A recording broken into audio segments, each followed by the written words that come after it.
तर बातमी आहे सांगलीबाबतची। सांगलीच्या जागेबाबत 2 दिवसातच फैसला होईल, तोपर्यंत शांत रहा। नाना पटोलेंनी सांगलीतल्या काँग्रेस कार्यकर्त्यांना या सूचना केल्यात। काँग्रेसचे जिल्हाध्यक्ष आणि आमदार विक्रम सावंत यांनी ही माहिती दिली आहे।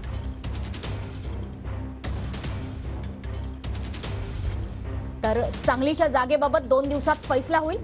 सध्या ठाकरे गट आणि काँग्रेसमध्ये सांगलीच्या जागेवरून रस्सीखेच सुरू आहे। आज संजय राऊतांसह चंद्रहार पाटील हे मुंबईकडे रवाना झालेले आहेत, त्यामुळे सांगलीच्या जागेबाबत नेमकं काय होतंय हे येत्या 2 दिवसातच समजेल, अशी प्रतिक्रिया नाना पटोलेंनी देखील नोंदवलेली होती।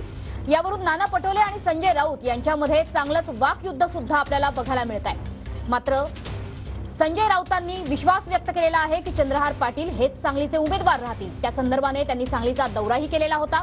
मात्र आता पुन्हा एकदा सांगलीचा तिढा हा सुटताना नाही तर वाढताना दिसतो आहे। त्यामुळे सांगलीच्या जागेबाबत काँग्रेस आणि ठाकरे गटात नेमकं काय होतंय, सांगलीची जागा कोणाला मिळणार यावर अजूनही प्रश्नचिन्ह कायम आहे।